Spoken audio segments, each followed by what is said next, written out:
வைர நெஞ்சம் வைர நெஞ்சம்.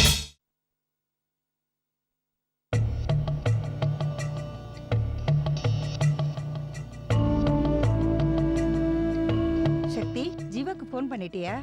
ஜீவா மாமா போன் பண்ணியிருந்தாரு மாமி. சாயங்காலம் வரைக்கும் பார்க்கலாம், அப்படியும் வரலனா போலீஸ்ல கம்ப்ளைண்ட் கொடுத்துடலான்னு சொன்னாரு. போலீஸ் ஸ்டேஷன் போறதுக்கு முன்னாடி இவங்களை எதுக்கும் ஒரு தடவை கேட்டுருவோம் மாமி. அத்தை ஒரு நிமிஷம்,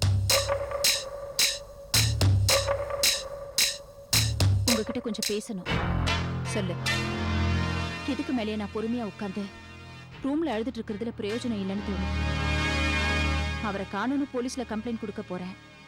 அதுக்கு முன்னாடி உங்ககிட்ட இன்ஃபார்ம் பண்ணலான்னு தான் கேட்கிறேன். என் வீட்டுக்காரரை பவானி வச்சு நீங்க தான் கடத்திருப்பீங்களோன்னு என் மனசுக்கு படுது. சொல்லுங்க அத்தை, என் மேலேயும் என் புருஷன் மேலேயும் இருக்கிற கோபத்துல பவானியை வச்சு இப்படி ஒரு காரியத்தை நீங்க தானே பண்ணீங்க? சக்தி, என்ன உளர்ற? என் மனசுல பட்டதை தான் நான் கேக்குறேன். சொல்லுங்க. நான் போலீஸ் ஸ்டேஷனுக்கு போய் கம்ப்ளைண்ட் கொடுக்கறதுக்கு முன்னாடி உண்மையை சொல்லிடுவேன். அதான் உங்களுக்கும் எனக்கும் இந்த குடும்பத்துக்கே நல்லது. சக்தி, விட்ட என்னடி பேசிட்டே போற? இவ புருஷனை காணுமா, நான் தான் கடத்தினேனா? ஆமாமா, பாத்தீங்களா எப்படி பழிய தூக்கி உங்க மேல போடுறத? என்ன சந்தர்ப்பம் பார்த்து என்ன விரோதியாக்கலாம் நினைக்கிறியா? வைரம் ஏன் புள்ள, அவனுக்கு ஏதாவது ஒண்ணுனா வேதனை எனக்கும் தான். இந்த வார்த்தை உங்க மனசுல இருந்து வந்துச்சான்னு சொல்லுங்க. இவ்வளவு நாள் புள்ள புள்ளன்னு என் புருஷனை 4 பேர் முன்னாடி பாசமா உருகுற நீங்க வளர்த்த லட்சணம் தான் ஊருக்கே தெரியுமே. மாமி, என்ன சிவளுக்கு கொஞ்சம் சொல்லி வைங்க. இதெல்லாம் அவ்வளவு நல்லதுக்கு இல்ல. நீங்க இருங்க மாமி. இவங்களும் என் புருஷனை கடத்தலையா, ஆனந்தம் என் புருஷனை கடத்தலையா, அப்புறம் யார் தான் என் புருஷனை கடத்திருப்பாங்க? எதுக்காக அடுத்தவங்க மேல அநியாயமா பழிய போடுற? உன் தங்கச்சி சொன்ன மாதிரி சொத்தெல்லாம் உன் பேர்ல மாத்தி எழுதியாச்சுல்ல. இனிமே என் புள்ள வைரம் இருந்தா என்ன, இல்லன்னா என்ன? அம்மா ஒரு நிமிஷமா, நான் இந்த வீட்டுக்கு வேலைக்கு வந்து கொஞ்ச நாள் தான் ஆச்சு. நான் சக்தி அம்மாவை புரிஞ்சுக்கிட்ட அளவு கூட நீங்க அவங்கள புரிஞ்சுக்கவே இல்லையே. அவங்க வைரைய மேல உயிரே வச்சிருக்காங்க. அவங்கள போய் சொத்துக்கு ஆசைப்பட்டு அப்படி இப்படின்னு தப்பா சொல்றீங்களே. ஏய், இத பாரு, எங்க அம்மாவுக்கு நீ புத்தி சொல்றியா? நீ டிரைவர், உன் வேலையை மட்டும் பாரு. நீயும் சகுனித்தனமான காரியம் பண்றதை விட்டுட்டு வீட்டு வேலைக்காரியா லட்சணமா நடந்துக்கோ. மகா, கொஞ்ச நேரம் நீ சும்மா இரு. இதுல நீங்க யாரும் தலையிட வேண்டாம். வேலை செய்யறவங்கள எல்லாம் பேச விட்டுட்டு என்ன வேடிக்கை பாக்குற? உனக்கு பட்டது போதாது, நீ இன்னும் அனுபவிக்கணும். வைரத்தை நீயே கடத்திட்டு நாடகம் ஆடுற. அத்தை, இதுக்கு மேல உங்களுக்கு மரியாதை இல்ல. இந்த வார்த்தையை திரும்ப சொன்னீங்க, அப்புறம் நடக்கிறதே வேற. அக்கா இருக்கா? நீ இப்படி வா. என்ன பேசுறீங்க? அதுவும் அக்காவை பார்த்து ரொம்ப ஓவரா தான் பேசுறீங்க. என் பொறுமைக்கு ஒரு அளவு இருக்கு. எங்க அக்காவை பத்தி தப்பா பேசுனீங்க, அப்புறம் நடக்கிறதே வேற.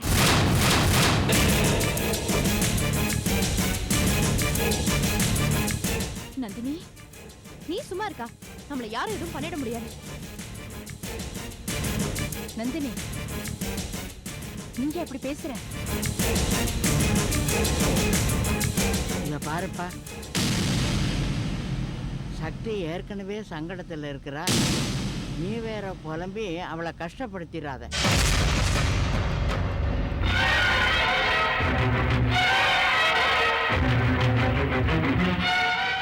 வா வா. பாட்டி வாங்க, பாட்டி வாங்கப்பா, உள்ள வாங்க.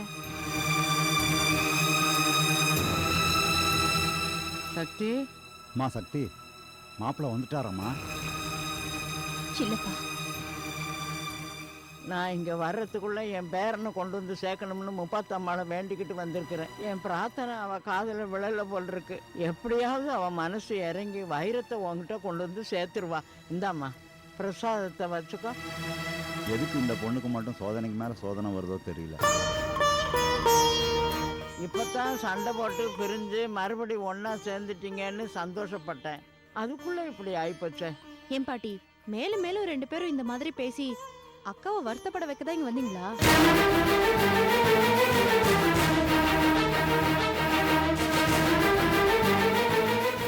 நானும் எதுவும் புலம்பக்கூடாதுன்னு தான் உங்கள் அப்பாட்ட சொல்லிட்டு வந்தேன். ஆனால் மனசு கேட்கல. உங்கள் அக்காவுக்கு மட்டும் ஏன் இப்படியெல்லாம் நடக்குதுன்னு நினச்சா என் மனசு வேதனையாக தானே இருக்கு. மாமாக்கு அப்படிலாம் ஒன்றும் ஆயிருக்காது. நான் இப்பதான் அக்கா கிட்ட என்னென்னமோ சொல்லி சமாதானப்படுத்தி வச்சிருக்கேன். நீங்க மேலும் மேலும் இந்த மாதிரி பேசி திரும்ப அக்காவை புலம்பவும் அழவும் வச்சிடாதீங்க. உங்ககிட்ட எல்லாம் சொல்ல வேண்டாம். உங்களெல்லாம் பார்த்தா சக்தி சங்கடப்படுவான்னு சொன்னேன். நந்தினி தான் அவசரப்பட்டு ஃபோன் பண்ணிட்டா. ஏம்மா எங்கள் பொண்ணுக்கு ஒரு கஷ்டம்னா நாங்கள் பக்கத்தில் இருக்க வேண்டாமா? அப்பா, உங்க 2 பேரையும் பார்த்தா அக்கா கொஞ்சம் ஆறுதலா இருக்கும் தான் உங்களை வர சொன்னேன். இப்ப பாருங்க, அக்கா முகத்துல ஒரு நிம்மதி தெரியுது. அம்மா எனக்கு ஒரு சந்தேகம். இல்ல சக்தி அம்மாவுக்கும் வைரையாவுக்கும் முன்னால சண்டை நடந்து அவர் வீட்டை விட்டு போன மாதிரி இப்பவும் போயிட்டாரோ என்னமோ. நிறுத்து பாக்கியம். என்ன பேசுற நீ? என் அக்காவும் மாமாவும் நகம சதைய மாதிரி. அவங்களுக்குள்ள எந்த பிரச்சனையும் இல்ல. நீ பேசுறது நிறுத்திட்டு முதல்ல உள்ள போ. நல்லா ஆக்ட் குடுக்குறா. சக்தி, பாக்கியம் சொல்ற மாதிரி உங்க 2 பேருக்குள்ள ஏதாவது மனஸ்தாபமா? அப்படியெல்லாம் ஒண்ணும் இல்ல பாட்டி. பாட்டி, நான் தான் சொல்றேன்ல, வைர மாமாக்கும் அக்காவுக்கும் எந்த பிரச்சனையும் இல்ல. சந்தோஷமா தான் இருந்தாங்க. யார் கண்ணப்பட்டுச்சோ அக்கா மனசு கஷ்டப்படுற மாதிரி இப்படி எல்லாம் ஆயிடுச்சு. அக்காவுக்கும் பாட்டிக்கும் முன்னாடி அப்படியே பாசத்தை கொட்டுற தங்கச்சி மாதிரி நடிக்கிறியா? மா சக்தி, நீங்கள் இருந்தீங்கன்னா உனக்கு மாப்பிள்ளை பற்றி நினப்பு வந்துக்கிட்டே இருக்கும்மா. கண்டிப்பாக மாப்பிள்ளை வந்துடுவார். அவர் வர்ற வரைக்கும் நீ நம்ம வீட்டில் வந்து இருக்கிறியா? வேண்டாம்ப்பா. என்னக்கா நீ? நானே நீ கஷ்டப்படுறத பார்த்துட்டு அப்பா வீட்டுக்கு போய் இருந்துட்டு வான்னு சொல்லலாம் தான் நினைச்சேன். நீ போயிட்டு வாக்கா. இல்ல நந்தினி, நீ என் மேல வச்சிருக்கிற அக்கறை நல்ல எண்ணம் எனக்கு புரியுது. நீ என் பக்கத்துல இருக்கிறதே எனக்கு ஆறுதலா தான் இருக்கு. உன்னை விட வேற யார் எனக்கு சமாதானம் சொல்ல முடியும்? ஜீவா மாமா சாயங்காலம் வரேன், போலீஸ்ல கம்ப்ளைண்ட் பண்ணலான்னு சொல்லியிருக்காரு. எனக்கு நம்பிக்கை இருக்கு, என் புருஷன் திரும்ப வந்துடுவாரு. அவர் வரும்போது நான் இங்க தானே இருக்கணும். அக்காவுக்கு பிடிவாதம் சொன்னா கேட்காது. முதல்ல நீங்க 2 பேரும் உள்ள போங்க. இங்க இருந்தா ஏதாவது புலம்பி அக்காவை அழ வச்சிடுவீங்க. நீ கவலைப்படாதக்கா. போலீஸ் ஸ்டேஷன் போறதுக்கு முன்னாடி வைரமாமா திரும்ப வந்துருவாரு. வாங்க வாங்க. உள்ள போங்க பாட்டி.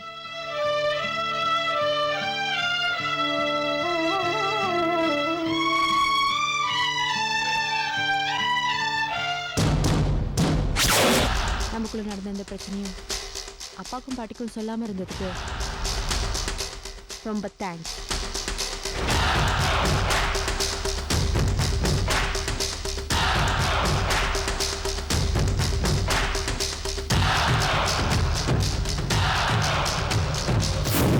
ஏன் சக்தி, உன் தங்கச்சி உங்க அப்பாவையும் பாட்டியும் பார்த்த உடனே அப்படியே உன் மேல பாசமா இருக்கிற மாதிரி பேசுற. நீயும் வாய மூடின்னு இருக்கியே. என்ன பண்ண சொல்றீங்க மாமி? பலார்னு ஒரு அறை விட்டு நீ எல்லாம் ஒரு தங்கச்சியா இப்படி ரெட்டை வேஷம் போடுறியன்னு கேட்க வேண்டாம். அப்பப்பா, உண்மைக்கு சொல்றேம்மா. இப்படி கூடவா இருப்பாங்க கூட பிறந்தவங்க? கடைசி வரைக்கும் இப்படியே பைத்தியக்காரி மாதிரியே இரு. மாமி, இப்ப என் புருஷனை காணோம் நான் தேடிட்டு இருக்கிறதா இல்ல நந்தினி கிட்ட சண்டை போட்டுட்டு இருக்கிறதா? என் வீட்டுக்காரரை காணோம். அந்த வேதனையிலையும் எனக்கு கொஞ்ச நேரம் சந்தோஷமா தான் இருந்துச்சு. எங்க அப்பா பாட்டி வந்த இந்த கொஞ்ச நேரத்துல என் தங்கச்சி என்கிட்ட அன்பா பேசினால, ரொம்ப நாள் கழிச்சு என்கிட்ட அவ சிரிச்சு பேசிருக்கால, இந்த சந்தோஷம் போதும்.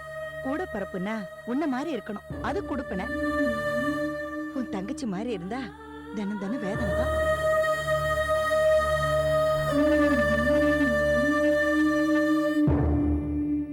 மாமியால என்ன புரிஞ்சுக்க முடியுது. இவ்வளவு நாளா என்ன பாக்குறீங்கல்ல, உங்களால இந்த சக்தியை புரிஞ்சுக்க முடியுங்க. என் தங்கச்சி இப்ப என்கிட்ட பாசமா பேசினது வெறும் நடிப்பு தான். ஆனா அதுல ஏதோ ஒரு வார்த்தையில உண்மை இருக்குல்ல. நந்தினி சிரிச்சு பேசினது பொய்யா இருந்தாலும் அந்த கொஞ்ச நேரம் எனக்கு சந்தோஷமா இருந்துச்சுல்ல, நம்பிக்கை வந்துடுச்சுங்க. சீக்கிரமாவே நந்தினியை திருத்தி புத்தி சொல்லி என் வழிக்கு கொண்டு வர முடியுங்கிற நம்பிக்கை வந்துருச்சு. வேணும்னா பாருங்க, எப்படியும் என் புருஷன் வந்துருவாரு. அதுக்கப்புறம் நானும் என் தங்கச்சியும் எப்படி ஒத்துமையா இருக்க போறோன்னு. இப்போ உங்க அம்மா எதுக்கு வந்திருக்காங்க தெரியும்ல? சும்மா அவங்க பொண்ணை பார்க்கிறதுக்கு வந்திருப்பாங்க. அப்படியா? அத்தை நீங்களே சொல்லுங்க. சம்மந்திமா, கோகிலாவுக்கு இப்போ 7வது மாசம் நடக்குது. அதை விட்டா 8வது மாசம் சீமந்தம் பண்ணக்கூடாது, அப்புறம் 9வது மாசம் தான் பண்ணணும். அதான் இந்த மாசத்திலே ஒரு நல்ல நாளா பார்த்து கோகிலாவுக்கு சீமந்தம் பண்ணி எங்க வீட்டுக்கு கூட்டிட்டு போலான்னு பார்க்கிறேன். உங்க அபிப்பிராயத்தை சொன்னா நல்லா இருக்கும். நான் என்ன சொல்றது, உங்க பொண்ணு கேளுங்க. சரின்னா இப்பவே கூட்டிட்டு போங்க. என்ன கோகிலா, சீமந்தம் வச்சுக்கலாமா? அம்மா நீ பெரிய ஆள்தாம்மா. அண்ணனை என் வீட்டுக்காரர்கிட்ட பேச சொல்லிட்டு நீ இங்க வந்து பேச வந்திருக்கியா? அப்படிதானே? என்னடி பண்றது, உன் கல்யாணத்தை பார்க்கறதுக்கு தான் எங்களுக்கு கொடுத்து வைக்கல. உன் சீமந்தத்தையாவது 4 பேர் மெச்சும்படி சிறப்பா நடத்தணும்டி. அம்மா நான் சொன்னா புரிஞ்சுக்கோ. எனக்கு இந்த வீட்டுல இன்னும் கொஞ்சம் வேலை இருக்குமா. நான் தான் உங்ககிட்ட எல்லா கதையும் சொல்லியிருக்கேன்ல. மகேஸ்வரிக்கும் ரவிக்கும் கல்யாணம் பண்ணி வைக்கணும். அப்பதாம்மா நான் உண்மையா சந்தோஷமா இருக்க முடியும். மகேஸ்வரி கல்யாணம் முடியட்டும், அப்புறம் சீமந்தத்தை பத்தி யோசிப்போம். அதுக்குள்ள உனக்கு குழந்தையே பிறந்துடும்டி. அம்மா இப்ப 7வது மாசம், அடுத்து 8வது மாசம், அது வரைக்கும் எனக்கு டைம் கொடுமா. அதுக்குள்ள மகேஸ்வரிக்கும் ரவிக்கும் கல்யாணம் பண்ணி வச்சு காட்டுறேன். 9வது மாசம் உன் ஆசைப்படி எனக்கு சீமந்தம் பண்ணி என்ன கூட்டிட்டு போயேன்.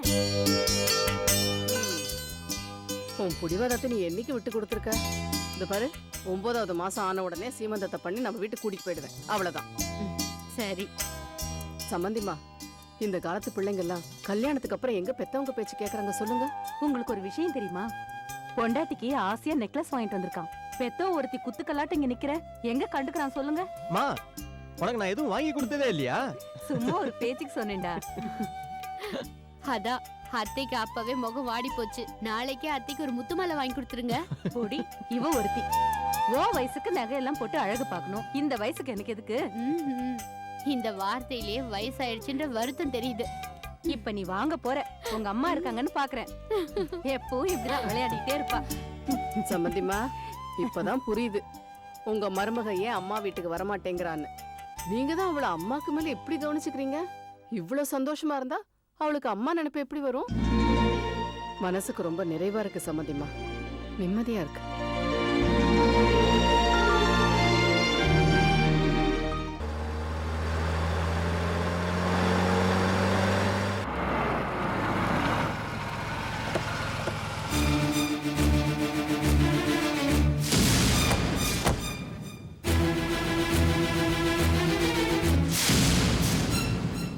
இன்ஸ்பெக்டர் இருக்காரா? இருக்காரு சார், உள்ள போங்க. சரிங்க, வா சக்தி.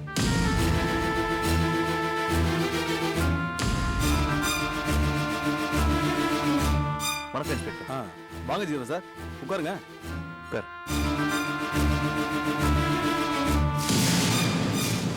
சொல்லுங்க ஜீவா சார், என்ன ஏதாவது பிரச்சனையா? இவங்க பேர் சக்தி, என் மாமா பொண்ணு. இவங்க ஹஸ்பண்ட் நேத்துல இருந்து காணோம். என்ன நடந்தது விவரமா சொல்லுங்க.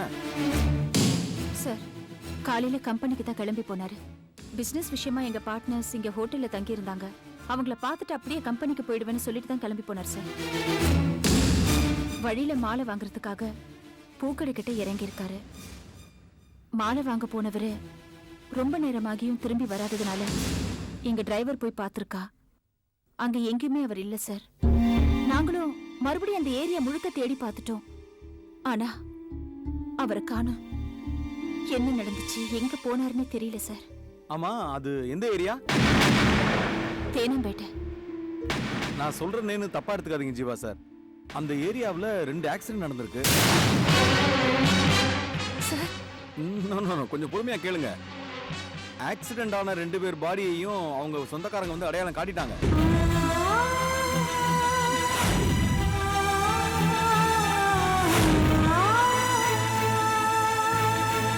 அப்படின்னா உங்க வீட்டுக்காரருக்கு பயப்படுற மாதிரி எதுவும் ஆகல, வேற என்னவோ நடந்திருக்கு. யாராவது அவரை கடத்திருக்கலாம்ல. ஒருவேளை பிசினஸ் சம்பந்தமாகவோ இல்லைன்னா பர்சனலாகவோ உங்க வீட்டுக்காரருக்கு யாராவது விரோதிங்க இருக்காங்களா? சொல்லு சக்தி. எதுக்கு யோசிக்கிறீங்க? பயப்படாம சொல்லுங்க. அப்படியெல்லாம் யாரும் இல்ல சார். என் ஹஸ்பண்ட் எல்லார்கிட்டயும் நல்லபடியா பழகுவாரு.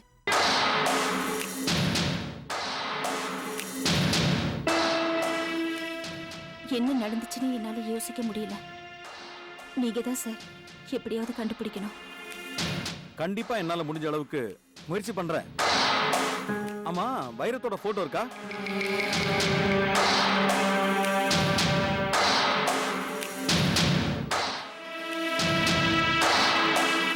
சரி, கம்ப்ளைண்ட் ஒன்று எழுதி கொடுங்க. இந்தாங்க. எழுதிட்டு வந்துட்டீங்களா?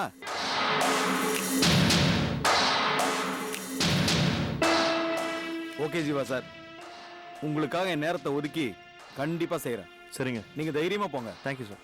இங்க பாருங்கம்மா, நீங்க நம்பிக்கையோட போங்க, உங்க புருஷன் கிடைச்சிருவாரு. Thank you sir. ஓகே போலாம் மாமா. ஏய் போடா உள்ள போடா.